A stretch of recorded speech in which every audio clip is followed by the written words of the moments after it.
Hey, what is up, guys? What it do? What it do? I am back. I know it's been way over a month, but I'm here again. I'm here again. I know. Boy, it's been an interesting beginning to the year. Let's get straight into it. Very interesting beginning to the year.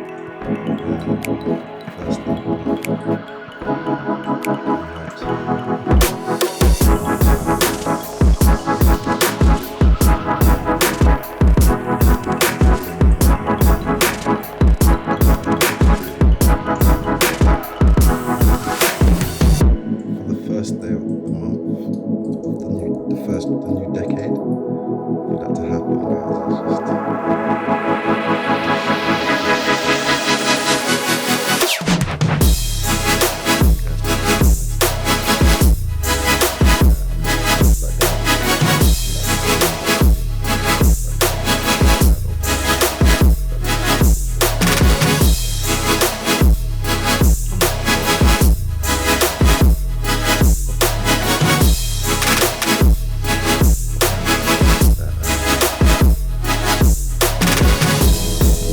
too sure. Got this news that that's pretty chaotic. As you can see, it's chaotic. Currently, but yeah, there's that. Also, I had a position in it's like my first day of 6 um, of this month, and then what happened? So I was going through some pain. I had some pain in my ankle. I'm not too sure what's going on. My finger started leaking out. I think it's about to decided to take it out for the first day of the month. So it is kind of like a safe bet. Yeah, we always want to be in a good position to take things out. So yeah, the heart rate was about 12. I got pain in my legs and whatnot. Got pain and whatnot. Told the doctor what I was experiencing, where it was located, how it started, all that kind of stuff, how long ago. Um, and then he obviously checked it out and stuff, checked me over, and then he said, "Oh yeah, you've got mild sclerosis, scoliosis, sorry." Um, and I was like, "Wow, okay." And he said, like, how come no one's told you before, that kind of thing? Because I've had back pains in the past and stuff. Not sure if I've mentioned it, but yeah, I've had back pains and stuff in the past. But he said it was in the upper, so I was like, okay, so I understand that stuff. So that was on the 6th, guys. Yeah, but it'll get sorted. It's getting sorted anyway. It's not. It's mild. It's minor. It's not too bad. I went on. I checked online and actually done some research and found out, and I saw some really sad cases where it's like proper extreme, like the extreme version of it. So I thank the creators for at least, yeah, for my life, and yeah, that I'm still here, that I'm not paralyzed or anything like that, or I don't have like bones, like my shoulder bones and shoulder blades and stuff like sticking out or nothing like that. Yeah, I'm grateful for those things. And prayers go out to obviously all these guys and girls who have got it worse than me. Yeah, I feel sorry for you guys. Even my some people in my family have actually got that as well. And their one's worse than mine, slightly worse. I'm not sure how worse, but it's worse, quite bad.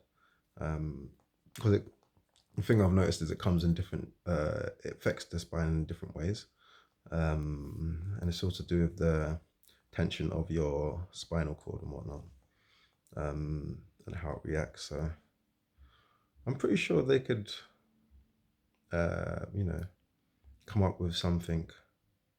They probably have done. It's pretty. I mean, once you learn the if you would like to call it science or behind it, or the methods behind it, you could probably do. I don't know if I would say stem cells or either a mixture of both stem cells and 3D printing and things like that. Get the right materials, the base materials, something that's got elasticity, and also something that is got strength and doesn't dissolve, over periods of time, that actually works. See, that's the thing, yeah. I understand where most people are coming from when it comes to science and technology and things like this. I actually get it. But what I've found is that it's unfinished. It feels unfinished to me. The idea is good, like the concept behind it to some degree is good, but the actual, like, it's unfinished, like in terms of, I mean, obviously people will probably say duh kind of thing, but when I say that, it's because it's just like, I don't know, man. For me, I feel like people should slow down in some things, in some ways. Like we should all slow down in certain ways. We're just going so fast in a direction, and even speaking of AI and things like that, it's like some people feel like we evolved and whatnot, which is fine if they believe that. That's fine. My beliefs are different. I think I might have already, yeah, I've already spoke to you guys about this last year, the end of last year. But what I would say is, guys, is that yeah, with I don't know, with evolution and the mindset behind it, from what I've seen from a lot of people, well, not a lot of people, but people that are into evolution basically around me, or on media, social media, whatever the case may be. Um, what I've noticed is that they never talk about the soul, and there are multiple. Like I've definitely mentioned this before. I remember mentioning this in the video. There's multiple layers to our being, basically. I was discussing this with my boy Jam Master as well, which hopefully you guys will see. Be one of my co-hosts on here. Or yeah, I'll be a guest and probably a co-host at one point. We'll see how it goes. But yeah, um, what I've noticed is that the soul is never mentioned.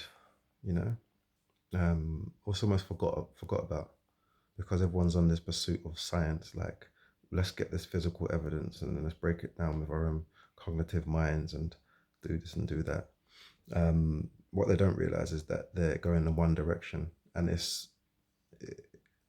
thing is, there's nothing wrong with going one direction, but there's multiple facets and multiple layers to those directions that we're going to any direction, every direction. That's just we're in the university. That's just how it works. Um, so to forget the soul is not very good, because we all do have souls. Every living creature has a soul.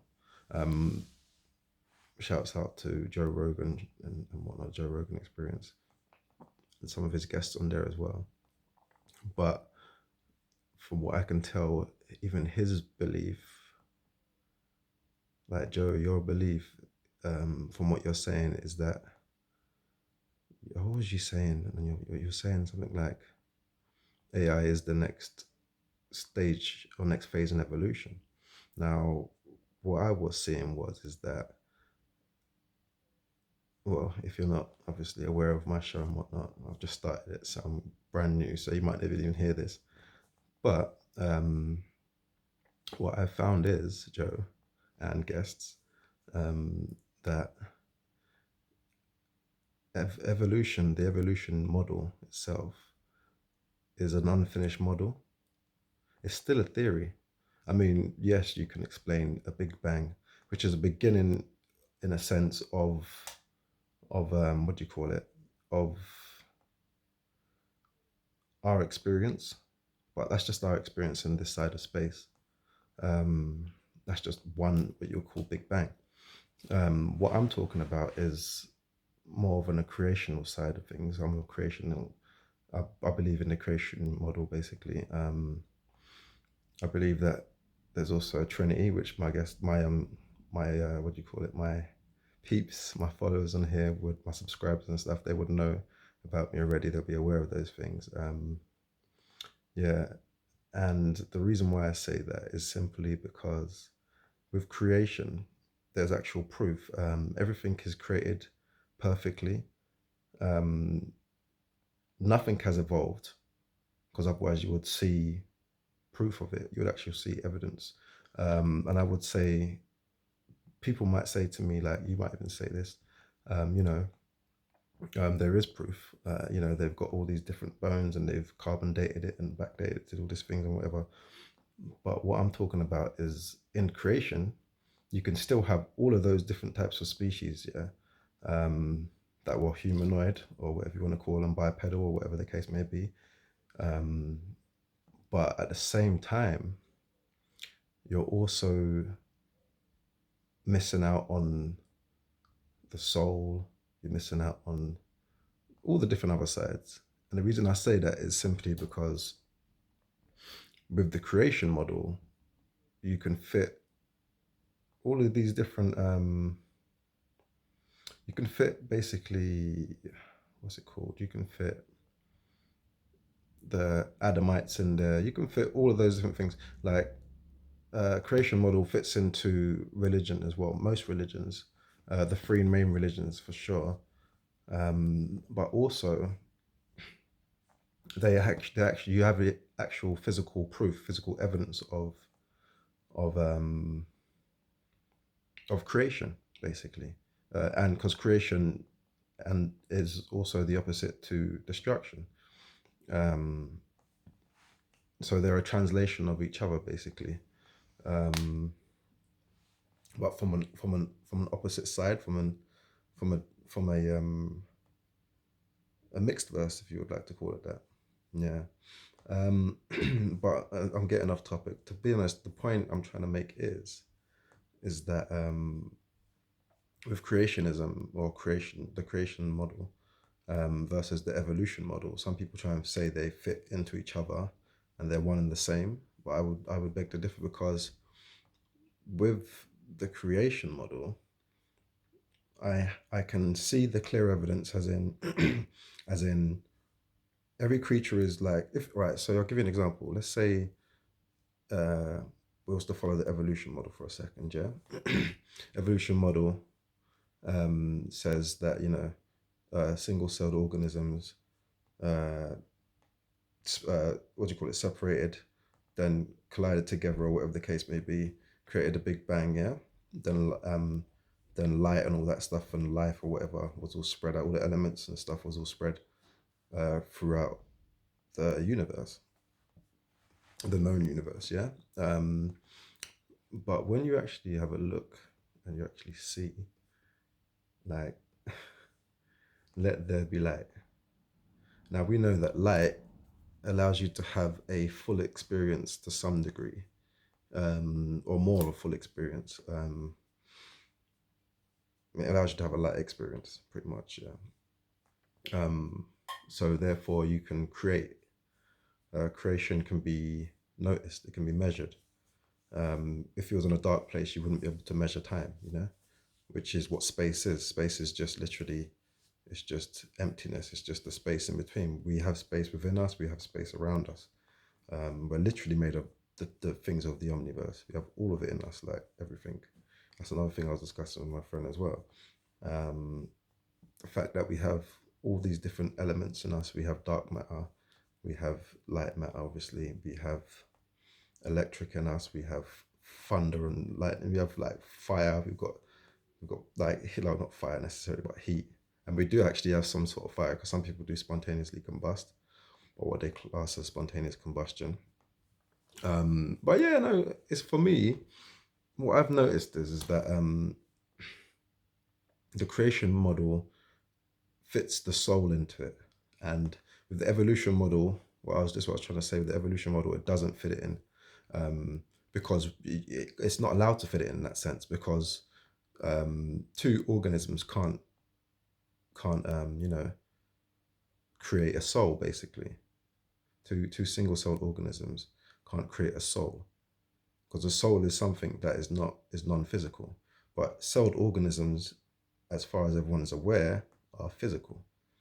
Even if they're at the tiniest subatomic level or whatever the case may be, there's still a physical thing that you can measure and you can track and trace, and see, like, view.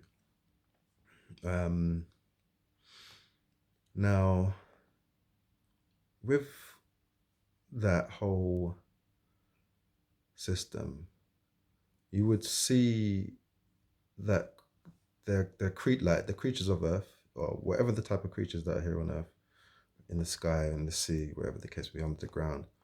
Um, let's say there was the evolution model, like I was saying.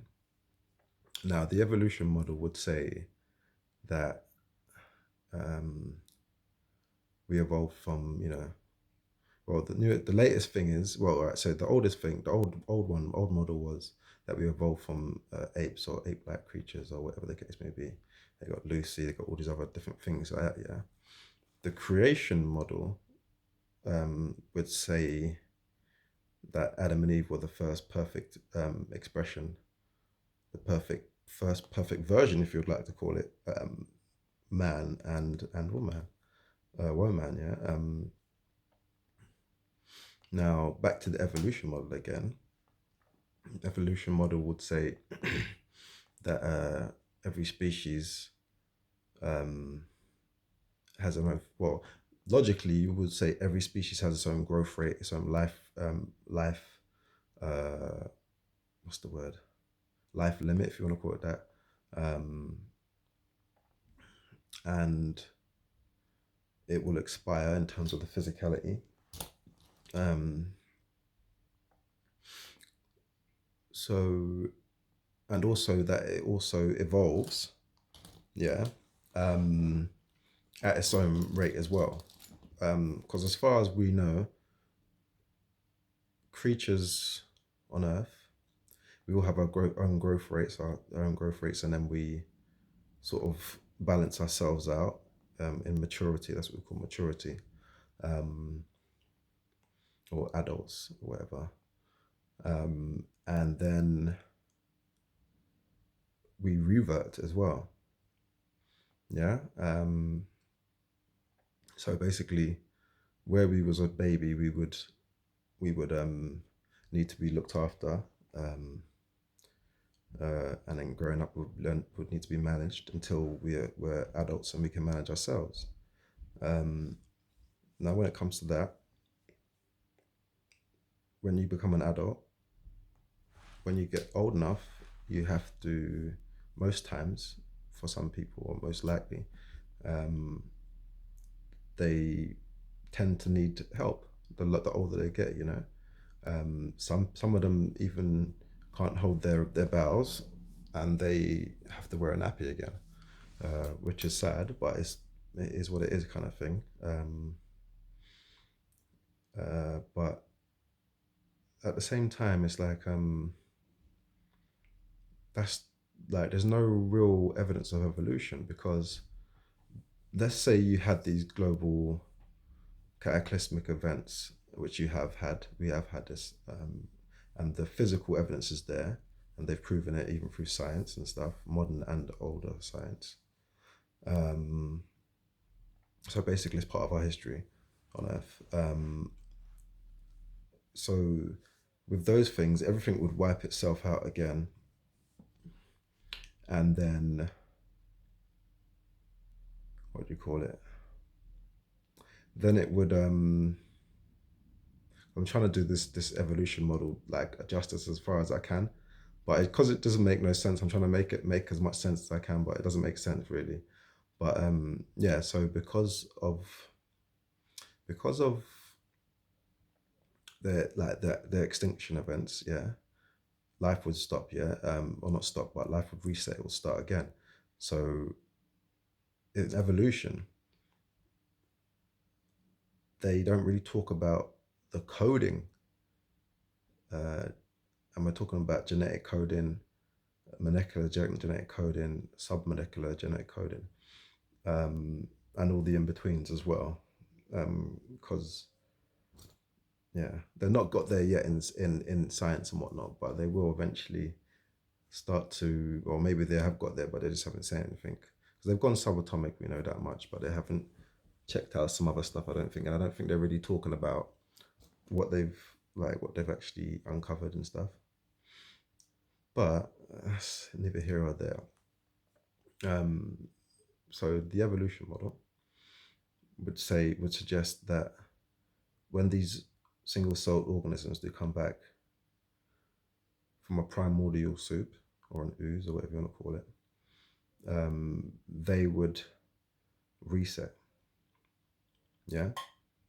And again, not talking about coding.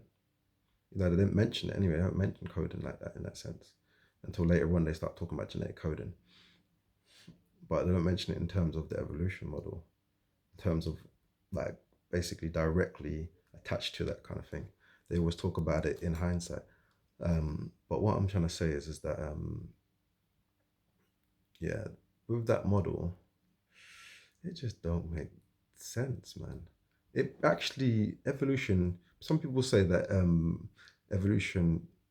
No, some people say that creationism basically proves evolution, and some people say that evolution, the other models, uh, basically proves creationism. But I would say that evolution, from my point of view, is the incorrect term. Pretty much. The reason I say that is because creationism allows for adaptation, which we all have, and super adaptation, which um, pretty much most creatures have, especially insects and things like that.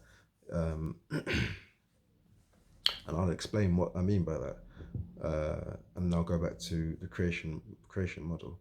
So, with adaptation and super adaptation, adaptation is basically part of the creation model in that sense, because evolution would state otherwise. Adaptation, the difference between adaptation and evolution is that adaptation basically, like if we're in a if like I'm a dark skin man, I'm not dark, but I'm a dark skinned man. People call me black, but my skin's brown, obviously. And and what do you call it? Yeah. So basically, if I was to go into a hot country, because England ain't really hot like that. If I was to go into a hot country, what would happen is that I would basically get darker, yeah, because the sun's hitting me in red to um, Same for what they call white people as well, um, and they would get darker as well. But some of them, obviously, their skin, their genetics and stuff can't handle it, the sun and that much doses and stuff, the UV and whatnot. So it burns them. So they have to wear obviously protections and whatnot, sunscreen and things like that. But um, what I'm trying to say is that if I was to go into a cold country, I would have to, like, my skin would get paler slightly, and and that's just adaptation. Yeah, in fact, it's sort of actually super adaptation, to be honest, because it's something we do naturally and it can occur quite quickly, which is part of super adaptation when they occur quickly. Ants have the same thing, and insects and stuff like that. Ants, like I've explained in the summer before, like they some of them they sprout wings, they grow larger in size, like they start producing larger children or whatever, workers or whatever. Um, so in that sense, that is a form of also super adaptation. Evolution would take them to the next stage. If that was evolution, and if they could ever evolve at that rate, ants would look completely different. This is my point, basically. Um, if we were evolving with our brains, and look at how we can process things. People can't tell me that evolution, that model, yeah, it would take that long to occur, especially with how you can blatantly tell that evolution isn't the real thing, because we're getting so advanced in technology and stuff. Now, all of this is coming from our brains and calculus and our quantification, yeah? self-quantification, whatever, group quantification, global quantification, yeah, or calculation, however you want to say it. The collective mind, yeah, how we learn, we bounce off information from each other, knowledge from each other, yeah, and then eventually we become aware of certain things, yeah, and this is on a global scale. Obviously, there's patches of places where there's not that kind of technology or information or whatever at the ready, but on a general global scale, that's what is occurring. Now, you'd mean to tell me, yeah, in all the time we've been here as a species on this earth, yeah, on this planet, yeah, um, we would not have evolved into something else, especially with how advanced we are. We would, it doesn't like, and they're talking about it takes millions and millions of years. I believe quite clearly that if you're talking about evolution and you're talking about cavemen and things like that, and how when they first, you know, discovered fire and things like that. Now, from that race, yeah, it had a certain look for the time, supposedly. Yep, it had a certain look for the time, or apparently, shall I say. Um, sorry, certain look for the time, and they also have certain prey, predators, whatever the case may be, for the time as well, and the life around them, the scenes was completely different.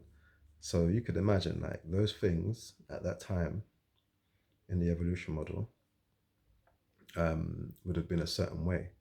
Now, if you go forward, however, how many tens of thousands, or whatever, BCs and CCs or whatever, you go to where we are, is basically right now in 2020. And Happy New Year, by the way, guys, even though it's not been an absolutely Happy New Year, but Happy New Year anyway. Um, uh, yeah, if you go back to then, from then to now, where we are now, would we not be more evolved than just looking how we look now? Where would, see, right, because they say it takes millions and millions of years. So what they're trying to say with those kind of timescales is that it's changing cell after cell, maybe even subcell after subcell, every, I don't even know, every 1,000 years. So what, one subcell is changing every 1,000 years? Is that what you're saying? No, it doesn't make any sense. Do you know what I'm trying to say? Why would we be so mentally um, and consciously aware, cognitively aware of the things around us, how to develop things, how to create, how to make, how to manipulate, how to, like, the amount of things that we're doing? We're doing everything. You mean to tell me with the evolution model that that would actually be where we are right now? Physically, we would be flying and stuff by now. Come on, man. They talk about us using 7 or 11 or whatever percent of our brains, yeah, and the rest is junk mail or whatever you want to call it, junk DNA or whatever. Like, come on, man. It just doesn't make any sense. Huh? However, creation model is a completely different story, because with the creation model you can involve the coding. And the coding is especially with different species. Some, sorry, excuse me, I'll come back from cold. Some species have,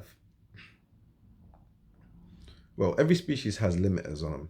Yeah, first of all, um, some of that, and the thing is, when people think of genetic coding, or coding itself, actually not just genetic coding, because when they think of coding itself, they they don't necessarily think of how the elements and everything else around us, light, sound, air, all the elements basically, how they are also coding.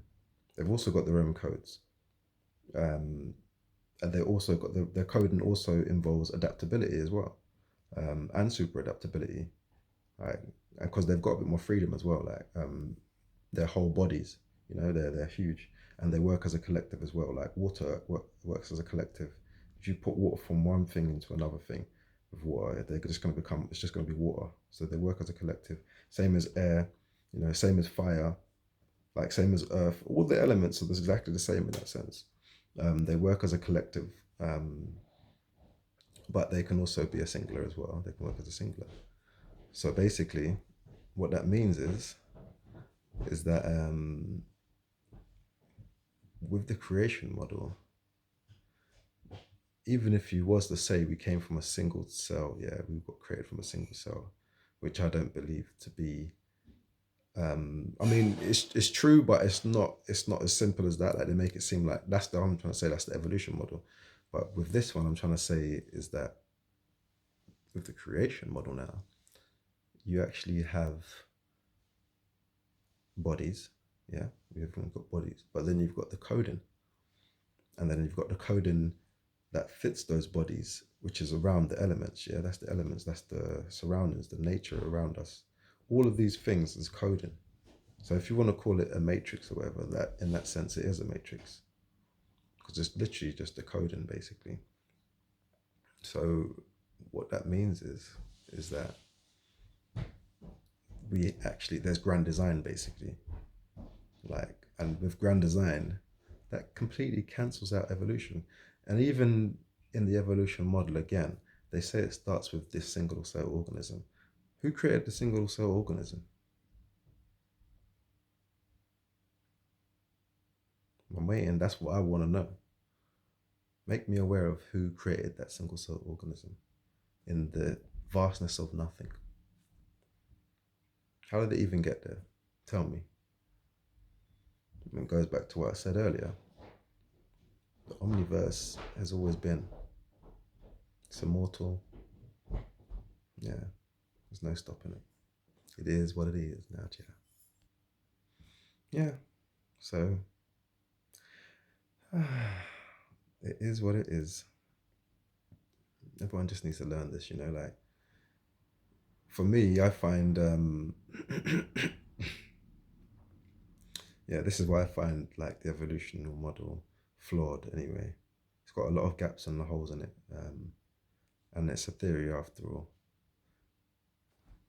Yeah. Yeah. And theories are not proven, by the way, guys. I know exactly what a theory means and yeah, I know what it is. The theories ain't good enough for me. um, what I've got is not a theory. It's just logical. It's just logical deduction, basically. There also another thing, like a lie couldn't exist without a truth. I think you'll find that the creation model was there way before the evolution model that started with the likes of Darwin and other people. Um, okay. that's my that's my truth, my logical truth on creationism versus evolutionism. Yeah. So guys, we're gonna mix it up. We can change up a little bit. Uh, we're gonna talk about. Sorry, guys, I look so rough. I can imagine. I feel rough, man. I'm telling you. Like it's been like because of the pain. I've still got the knot in my back and whatnot. So because of that, it makes it difficult to sleep sometimes as well. Yeah. So I'm being trialed and tested, guys. Yeah. Yeah. But yeah. So pray for me, guys. Look after your boy. I'll look after you. Yeah. I'm glad that I'm here, that I'm alive, that I'm able, capable. Yeah. Everything happens for a reason. There's no coincidence. So yeah, I'm due some changes, and I've actually started to make some changes in my life. So I'm hoping it'll be for the better, guys. I'm hoping. Well, I'm not hoping. It will be for the better. Yeah, I've got a mission to achieve, to accomplish, and to complete. So I will. Trust me, I will. Yeah, I'm not gonna stop. I'm like an immovable object, an unspeakable force. um, well, I could say unspeakable, unbeatable, unbeatable. Imagine someone being unspeakable, such a bad thing. Like the what's that guy's name? Voldemort, isn't it? Yeah, the name that couldn't be named. Oh my gosh, guys, listen to this now. We're going to have some tech talk, if you guys don't mind. So I am going to show you some future tech stuff. Oh, let me just bring it up a bit. You guys can see that. I hope you can still hear me. All right, that is for the future. But yeah, obviously it's for the future. I can't really make this right now. Ain't got the funds, yo. Go fund me. But yeah, I'm definitely gonna make this. This is something. It's my take in it, you know. This is my take, so it's Violet Star Productions. Yeah, pretty much it's our productions. um, it's a 6-seater. Um, the the oh wait a minute, is it a 6-seater? Wait a minute, I'm trying to think. No, it's a 9-seater. So it's bigger than it looks. Basically, the chairs slide forward and stuff like that, and they slide backwards, just like normal chairs, but not like normal chairs. I would still be futuristic. Um, so they'll be a lot smoother and whatnot. But probably just have to sit on it to make it move if you like, and then it will. Yeah, it does its own mechanisms and adjustments and techniques and whatnot. Yeah. But yeah, this is my little baby. Um, the driver's position is central in the front, um, as you can sort of see. Yeah, it can be a land vehicle as well as a air and space vehicle as well. It's a light vehicle pretty much. So as you can see, the front wheel or front wheels um, are, oh, by the way, it's like a trike style thing, yeah. But it's got two wheels, actual like wheels. As you can see at the back, there's a what I call a ADG, yeah, ADG, which is basically anti-density generator. Um, and well, that's more like the way it's designed. I've designed it in a sense where it can be used as like a thruster, a main thruster. Um, and while the two front ones will be, they will have a different magnetic. Oh gosh, what would it be? It's just the same frequency, but it would be letting it out differently. So the energy that it's exerting is basically exerted in more like a spiral sort of sense. Yeah. Um, because obviously the wheels will be spinning while it's moving, or the insides, shall I say, of the wheels will be spinning. Because that's where the motors are. That's where the ADGs are. And it's got three. Uh, obviously, like you can see there, as you can see two of them right now, but it's got three external ones, and then it's got also like a giant, like a next level one in the hood. Oh, sorry, under the hood. So yeah, that's my baby there, man. That is my baby. Hope you guys can see it. In 1 second. There you go. Have a look at that. Yeah, you've probably seen it before.